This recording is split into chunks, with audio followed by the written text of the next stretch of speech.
Before we dive into today's story of betrayal and sweet revenge, make sure to subscribe to Revenge Janet for more jaw-dropping tales of karma and justice. Hit that notification bell so you never miss when cheaters get exactly what they deserve. Now, settle in for a story that will leave you stunned, satisfied, and reminded that karma always collects its debts. The first time I caught my sister and my fiancé together, I convinced myself it was innocent. The second time, I planned their destruction. I had always been the responsible one in my family. While my younger sister Elise floated through life on her looks and charm, I was the one who worked 2 jobs to put myself through college, built a successful career in architectural design, and saved enough for a down payment on my dream home by 30. My parents constantly held me up as the example Elise should follow, which only widened the rift between us as we grew up. She resented me for setting standards she had no interest in meeting, and I resented her for the effortless way she seemed to capture everyone's attention without trying. Despite our differences, I loved my sister. When our parents died in a car accident 3 years ago, we were all each other had left. I helped her find an apartment, loaned her money when she was between jobs, and listened to her endless relationship dramas. I was her rock, her constant. I never imagined she would repay my loyalty by becoming my destruction. I met Daniel at a charity fundraiser for the Children's Hospital, where he worked as a pediatric surgeon. He was everything I had ever wanted: brilliant, compassionate, and seemingly devoted to me. After a whirlwind romance, he proposed on our 1-year anniversary with a vintage emerald ring that had belonged to his grandmother. I could not believe my luck. At 34, I had finally found my person, and I was determined to build a beautiful life with him. When I introduced Daniel to Elise at our engagement dinner, I noticed something flash across her face, a look I could not quite place. At the time, I dismissed it as her typical reaction to my happiness. She had always been competitive with me, even when I tried not to engage. But looking back, I realized that was the moment everything changed. That was the moment she decided she wanted what was mine. The first few months of our engagement were pure bliss. Daniel and I began planning our wedding, looking at venues, and discussing our future together. He wanted 3 children. I wanted 2. We compromised on let's see how it goes after 2. We talked about renovating the craftsman home I had purchased, adding a second bathroom, and expanding the kitchen. Every night, we fell asleep wrapped in each other's arms, and every morning I woke up wondering how I had gotten so lucky. Then Elise lost her job, again, and needed a place to stay, just for a few weeks, until she found something new. Against my better judgment, I offered her our guest room. Daniel was surprisingly enthusiastic about the idea. "She's your only family," he said, squeezing my hand. "Of course we should help her out." His kindness made me love him even more, and I ignored the small voice in the back of my mind warning me that Elise's presence in our home would disrupt the peaceful life we had built. I should have listened to that voice. At first, everything seemed fine. Elise was charming and helpful, cooking dinner when I worked late and keeping the house tidy. She and Daniel got along well, often chatting in the kitchen while I finished up work assignments in my home office. I was pleased they were bonding, my sister and my future husband becoming friends. What could be better? The first incident happened on a rainy Tuesday evening in April.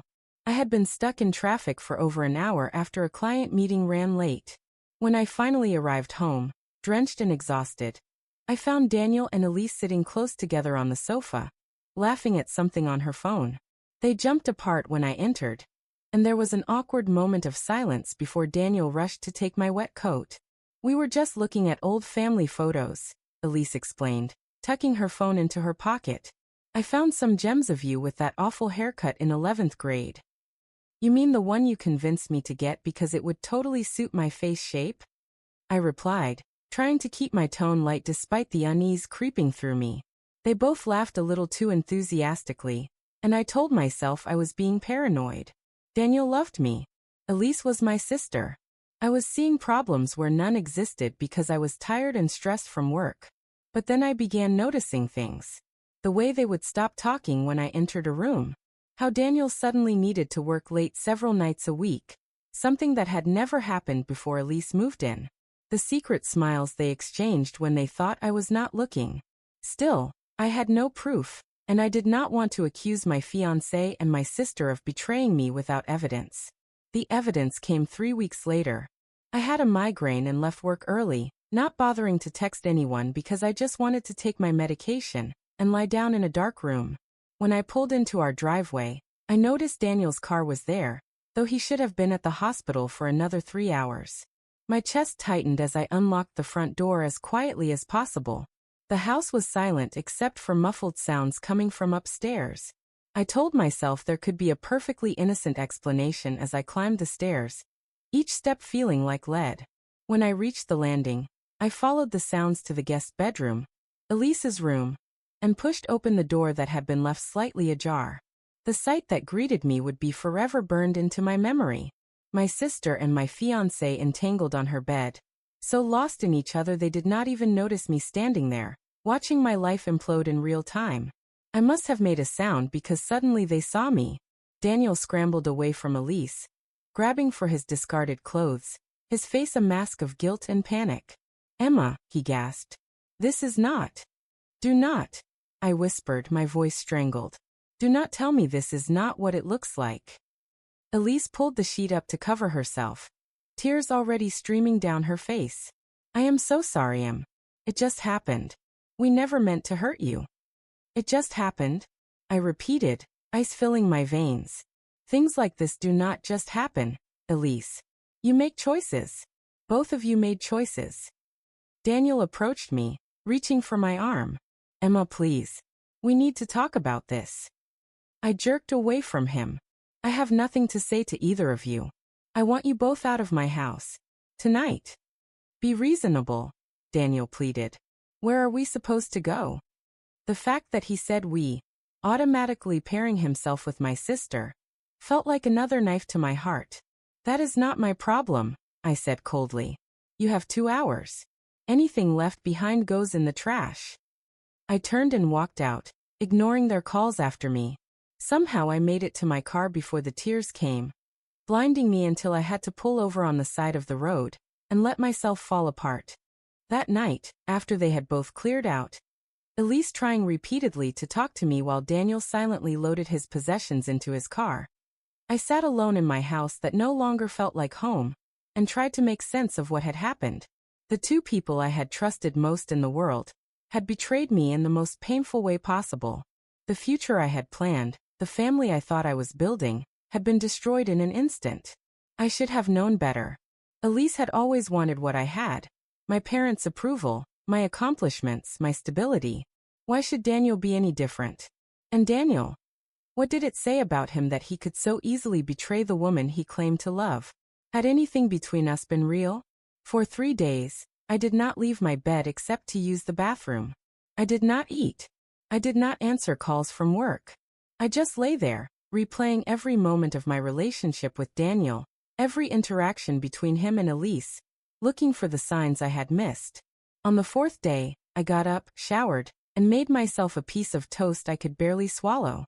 My phone had died sometime during my self-imposed isolation, and when I plugged it in, it lit up with dozens of notifications. Most were from Daniel and Elise, voicemails, texts, emails, all begging for forgiveness, explaining that they had not meant for it to happen, that they were confused about their feelings. There were also several messages from my boss, increasingly concerned about my absence. I sent her a brief email explaining I had a family emergency and would need another few days off.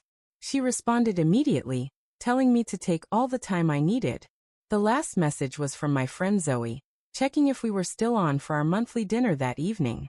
Zoe had been my best friend since college, and suddenly I desperately needed her clear-eyed perspective. I texted back that I would be there, and asked if we could meet at her place instead of a restaurant. I could not face being in public yet.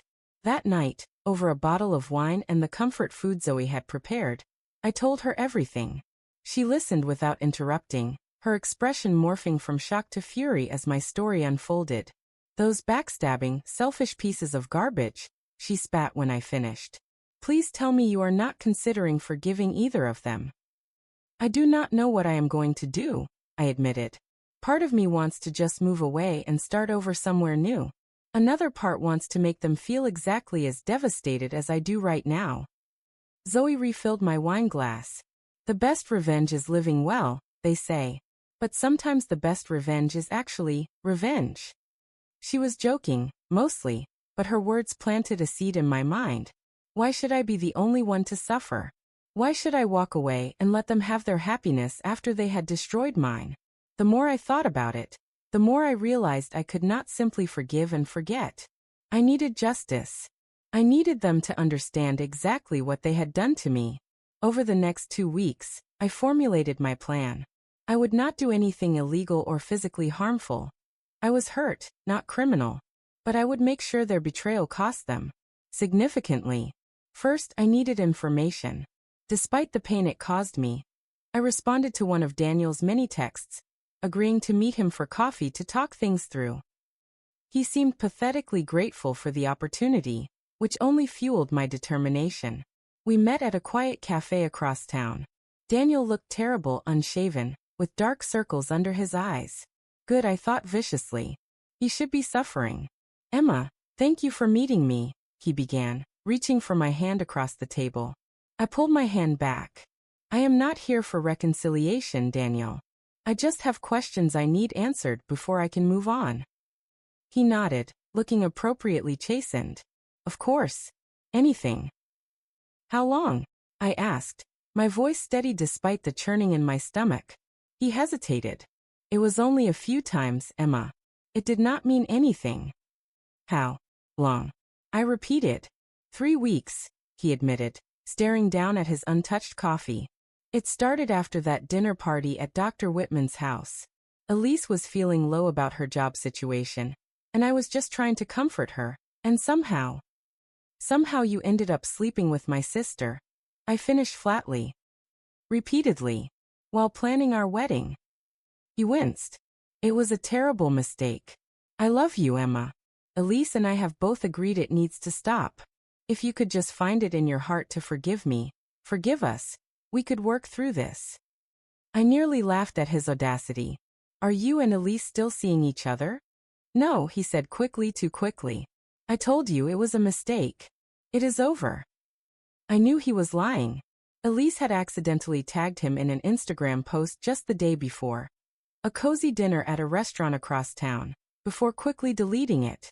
They were not only still seeing each other but getting careless about hiding it, probably assuming I was too devastated to notice. What about our wedding plans? I asked, forcing a vulnerable note into my voice. The venue is booked. The deposits are paid. Hope flickered in his eyes. Does that mean you are considering? I am considering my options, I said carefully. Nearly $40,000 in non-refundable deposits is a lot of money to walk away from. This was not strictly true. Most of our deposits had reasonable cancellation policies, but Daniel did not need to know that. I will pay you back every penny, he said eagerly. Over time, of course. My student loans are still pretty substantial, but I promise. Actually, I interrupted. I was thinking we might still use the venue. Not for us, obviously, but it seems a shame to waste it. Confusion crossed his face. I do not understand. I am just processing out loud, I assured him. Look, I need more time to think. Can we meet again next week? Same time, same place. He agreed immediately, clearly believing he had a chance to win me back. As I watched him leave the cafe, I felt a cold sense of satisfaction. Phase 1 of my plan was in motion. My next stop was my lawyer's office. Matthew Winters had handled my house purchase and helped me set up my professional LLC. I trusted him completely. Emma, he greeted me warmly. What can I help you with today? I explained the situation with Daniel and Elise, keeping my emotions in check and focusing on the practical matters. I need to know where I stand legally, I said. The house is solely in my name, so that is not an issue. But Daniel and I had opened a joint checking account for wedding expenses about 6 months ago. Matt frowned. Did he contribute to that account? Minimally, I admitted. I put in about 80% of the funds. And how much is in there now? Just over $42,000, I said. Most of our vendors have not been paid in full yet. Matt made some notes. Legally, either of you can withdraw funds from a joint account. Has he made any large withdrawals recently? No, I said. Not yet. But I would not put it past him. I suggest you withdraw your portion immediately, Matt advised. Leave his documented contributions but protect your money. And what about the ring? I asked, twisting the emerald engagement ring that I had not been able to bring myself to remove yet. He said it was a family heirloom. In this state, engagement rings are considered conditional gifts, Matt explained. Since you did not break the engagement, you are entitled to keep it. But if it truly is a family heirloom with sentimental value. I slipped the ring off my finger and placed it on his desk. I do not want anything from him, but I do want to know what my options are regarding his career. Matt raised an eyebrow. His career? What did you have in mind? Daniel works with children, I said carefully. He should be someone parents can trust. I would think the hospital board might be interested to know about his character issues. Matt leaned back in his chair. Emma, I understand you are hurt, but attempting to damage his professional reputation could backfire legally, unless his personal conduct directly affects his work performance or patient care. What if he has been writing prescriptions for my sister? I asked. She has struggled with anxiety, and I recently found Xanax in our bathroom that was not prescribed to her. This was actually true. I had discovered the pills while clearing out the last of her things. The prescription label had been partially torn off, but Daniel's name was still visible as the prescribing physician. Matt's expression turned serious. That would be a reportable ethics violation. Do you have documentation? I have the pill bottle, I confirmed, and text messages between them discussing it. The texts had been sent to my phone by mistake. Elise had apparently meant to text Daniel asking for a refill, but had texted me instead. When I questioned her about it, she claimed it was a joke. I had believed her at the time. Bring me everything you have, Matt said. I will advise you on next steps. As I left his office, I felt a strange mix of emotions. Part of me was appalled at what I was contemplating. Was I really going to potentially damage Daniel's career? But then I remembered the look on his face when I caught him with Elise. Not just guilt, but the irritation of someone whose plans had been disrupted. He had not been devastated at hurting me. He had been annoyed at getting caught. That night, I went to the joint account and withdrew $33,600. Exactly 80% of the balance, leaving Daniel's contributions untouched. I then canceled all of our wedding arrangements, explaining the situation to each vendor. Most were sympathetic and offered more generous refund terms than their contracts required. I redirected the refunds to my personal account. The next morning, I called in sick to work again and drove to the suburban townhouse development where Elise had been staying with a friend. Through social media monitoring, I knew Daniel had been spending nights there. Sure enough, his car was parked in the visitor's spot. I did not confront them. Instead, I took several photos documenting his car's presence, noting the time and date. Then I drove to the hospital where he worked and requested a meeting with the chief of surgery, Dr. Rivera, claiming it was a personal matter regarding one of her physicians. Dr. Rivera was a formidable woman in her late 50s with penetrating eyes and a no-nonsense manner. Ms. Lawson, what can I help you with today? I had rehearsed this conversation carefully. Dr. Rivera, I was recently engaged to Dr. Daniel Foster. During our relationship, I became aware of some concerning practices that I feel obligated to bring to your attention, both as a citizen and as someone who cares deeply about patient welfare. I showed her the pill bottle and the texts, explaining that this was not an isolated incident, but part of a pattern of Daniel writing prescriptions for friends and family outside proper channels. I did not mention our personal drama. This needed to be about professional ethics, not revenge. Dr. Rivera's expression remained neutral, but I could see the concern in her eyes. These are serious allegations, Ms. Lawson. May I keep these items for our investigation? I had brought copies for exactly this purpose. Of course. I want to be clear that I am not here out of spite. I genuinely believe Dr. Foster's behavior poses a risk to his professional judgment, and potentially to patients. She nodded. We will look into this thoroughly. Thank you for bringing it to our attention. As I left the hospital, I felt neither triumph nor satisfaction, just a hollow determination to see this through. Daniel had violated not just my trust, but his professional ethics. Whatever consequences came from that were of his own making. The next week was a blur of activity. I met with Daniel as promised, feigning indecision about our relationship while extracting more information about his relationship with Elise and his future plans. He admitted they were exploring their feelings, but insisted what they had done was a mistake and he still loved me. "You love me so much you are living with my sister?" I asked, dropping the pretense of reconciliation. His face paled. "How did you?" "It does not matter." I cut him off. "What matters is that you are still lying to me while asking for my forgiveness. That tells me everything I need to know." I walked out, ignoring his protests, and blocked his number as soon as I reached my car. Phase 2 of my plan involved Elise.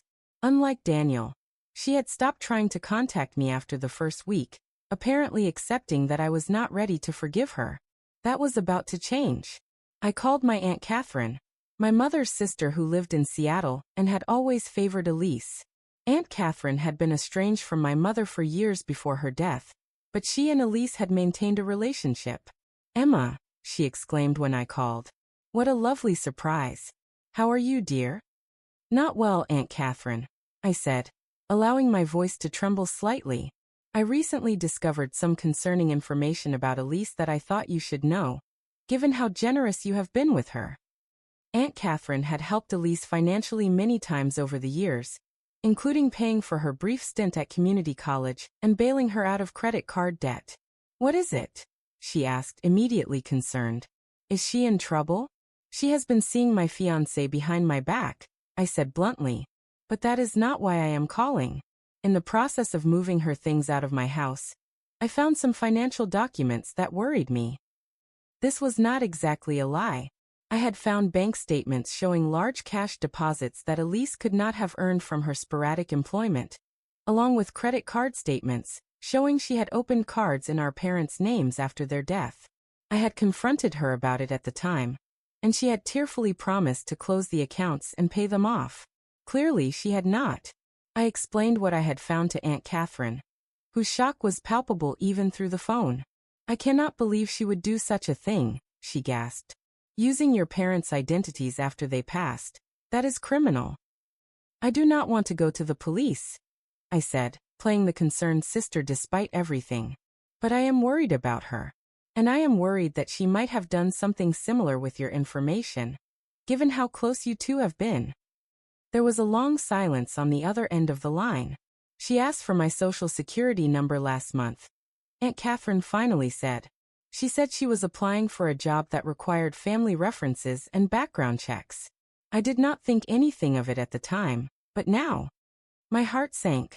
I had expected to find evidence that Elise was financially irresponsible, but this was worse than I had imagined. "Aunt Catherine, I think you should check your credit report right away." 2 days later, Aunt Catherine called me back. Elise had indeed opened a credit card in her name and charged over $7,000 in the past month alone. Much of it had been spent on gifts for Daniel and weekend getaways to nearby luxury resorts. I confronted her, Aunt Catherine told me, her voice tight with anger. She denied it at first, then broke down and admitted everything when I told her I had the credit card statements. She begged me not to go to the police. "What are you going to do?" I asked. "I have given her 2 choices," Aunt Catherine said firmly. "Either she pays back every penny within 30 days and seeks professional help for her behavior, or I file charges for identity theft. I have also canceled my plans to include her in my will." Aunt Catherine had no children of her own, and had always hinted that she would leave her considerable estate to Elise and me. The thought of being cut out completely would terrify my sister, who had always counted on that inheritance as her backup plan. "I am so sorry you had to find out this way," I said, and I truly was. I had only intended to warn Aunt Catherine about Elise's financial irresponsibility, not uncover actual fraud. "Do not apologize, Emma. I am grateful you told me, and I am appalled at how Elise has treated you. She and that doctor deserve each other." Speaking of Daniel, my meeting with Dr. Rivera had set wheels in motion that were now beyond my control. 3 days after I provided the evidence of his improper prescriptions, Daniel was placed on administrative leave, pending a full investigation. I learned this not from him but from a nurse I knew at the hospital who texted to ask if I was okay after everything that happened with Daniel. Within a week, the hospital board had reviewed the evidence, including additional cases they uncovered once they began looking, and terminated his employment. His inappropriate prescribing practices had been more extensive than even I had realized, and the hospital had a zero-tolerance policy for such violations. Daniel immediately suspected my involvement, and showed up at my door in a fury. "What did you do?" he demanded when I opened the door, his face contorted with rage. "Did you go to Rivera? Is this how you get your revenge?" I remained calm, standing in the doorway, but not inviting him in. "Your professional misconduct is your responsibility, Daniel. Perhaps if you had focused more on ethical medical practice and less on sleeping with your fiancé's sister, you would still have a job." "They are reporting me to the medical board," he said, his voice breaking. "Do you understand what that means? My career could be over. Years of education and training, gone because you could not handle the fact that Elise and I fell in love." His characterization of their betrayal as some grand love story made my blood boil, but I kept my composure. "If your career ends, it will be because you violated medical ethics, not because your ex-fiancé reported your violations. Now, please leave my property before I call the police." He stared at me for a long moment, then turned and stormed back to his car. As he drove away, I felt no satisfaction, only a weary sort of vindication. Actions had consequences. Daniel was finally facing his. Elise was next. With her financial fraud exposed to Aunt Catherine, and her meal ticket Daniel now unemployed and facing potential loss of his medical license, she was in a precarious position. I expected her to reach out to me. Her pattern had always been to run back to me when her schemes fell apart, and I was not disappointed. The text came 3 weeks after the confrontation with Daniel. "Can we talk? Please. I have nowhere else to go." I agreed to meet her at a coffee shop downtown. When she arrived, I barely recognized her. Always meticulously put together, Elise now looked disheveled and exhausted, with dark circles under her eyes and unwashed hair pulled back in a messy ponytail. "Thank you for meeting me," she said, sliding into the seat across from me. "What do you want, Elise?" I asked, not unkindly but without my usual sisterly warmth. "Everything has fallen apart," she said, tears welling in her eyes. "Daniel and I broke up. Aunt Catherine is threatening to press charges if I cannot pay her back. I lost my new job because I missed too many shifts dealing with all this drama. I have nowhere to live, no money. I need your help, Em. Just until I get back on my feet." I studied my sister, trying to separate genuine remorse from her usual manipulative tactics. "You slept with my fiancé, Elise. You betrayed me in the worst possible way. Why would I help you now?" "Because we are family," she said, reaching for my hand. "Because despite everything, I know you still love me. And I am truly, deeply sorry for what I did. It was the biggest mistake of my life." "Where is Daniel in all this?" I asked. "Why are you not staying with him?" She looked down at the table. "He blamed me for what happened at the hospital. Said I must have told you about the prescriptions. When they fired him, he just changed. Became angry, bitter. He said he never should have risked everything for me." So much for their grand love story. I felt a perverse satisfaction knowing their relationship had imploded, but it was tempered by genuine sadness for my sister. Despite everything, she was still the little girl who had crawled into my bed during thunderstorms, the teenager who had cried on my shoulder after her first heartbreak. "I cannot let you stay with me," I said firmly. "That bridge is burned, Elise. But I will pay for 3 months at an extended stay hotel near the community college. During that time you will enroll in classes to finish your degree, get a steady job, any job, and attend therapy weekly. If you do those things at the end of 3 months, I will help you find an apartment and co-sign the lease." Hope bloomed on her face. "You would do that for me? After everything?" "I am not doing it for you," I clarified. "I am doing it for Mom and Dad, who would want me to help you become self-sufficient even if they would be appalled at your behavior. And I am doing it for myself, because helping you become independent means I can finally be free of the responsibility I never asked for, but have carried my entire life." Tears streamed down her face. I do not deserve your help. No, I agreed. You do not. But you are getting it anyway with conditions. Take it or leave it. She took it, of course. I made arrangements for the hotel that afternoon and gave her enough cash for food and necessities for the week. I also scheduled her first therapy appointment and paid for it in advance. This is your last chance with me, Elise. I told her as we parted ways. If you waste this opportunity, we are done permanently. In the months that followed, I rebuilt my life piece by piece. I threw myself into work, taking on challenging new projects that showcased my architectural skills. I redecorated my house, erasing every trace of Daniel, and creating spaces that reflected only my tastes and needs. I started hiking on weekends, challenging my body while clearing my mind. Daniel's professional downfall continued. The medical board suspended his license pending further investigation, and he was forced to move back to his parents' home in Michigan. He sent me one final email before he left, not an apology but an accusation, blaming me for destroying his life. I deleted it without responding. Surprisingly, Elise kept her part of our bargain. She enrolled in classes, maintained a job at a local bookstore, and attended therapy regularly. Her therapist, with Elise's permission, occasionally updated me on her progress, noting that she was finally confronting the jealousy and insecurity that had driven her destructive behavior. 6 months after the betrayal that had shattered my world, I sat on my back deck watching the sunset and realized I felt peaceful. Not happy exactly. That would take more time, but no longer consumed by pain and rage.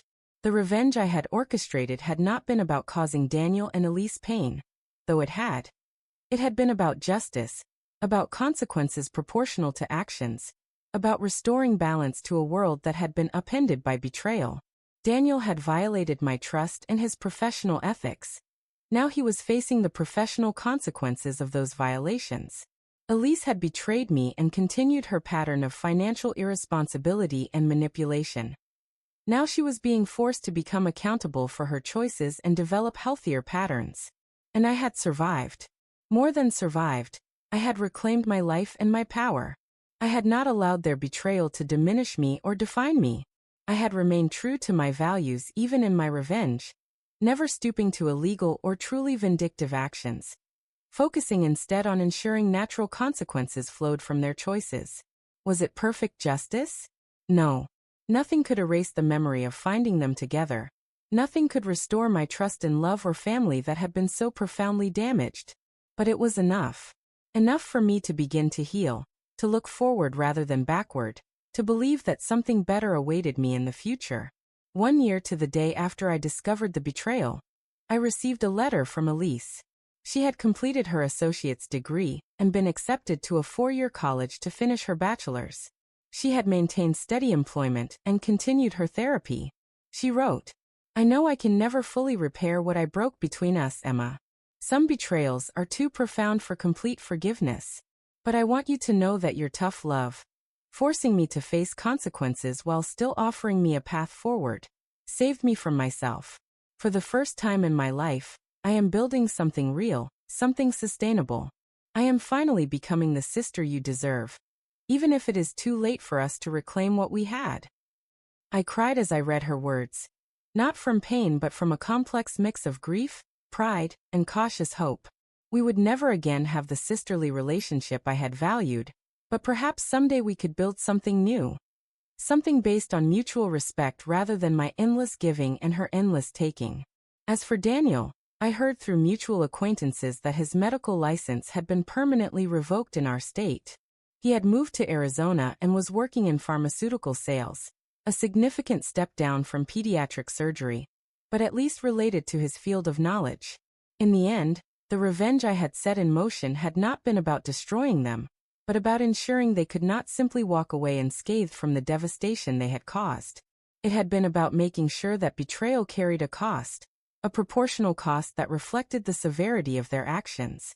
And for me, it had been about reclaiming my power, about refusing to be a victim, about channeling my pain into action rather than allowing it to consume me, and forcing them to face consequences. I had freed myself from the burden of unresolved rage and injustice. Life would go on. Their paths would diverge from mine, each of us carrying the lessons of what had happened. But I would carry something additional, the knowledge that I had not allowed their betrayal to break me. Instead, I had emerged stronger, wiser, and ready to build a new future unburdened by the weight of betrayal without justice. Karma, as they say, had come full circle, and I had helped it along the way.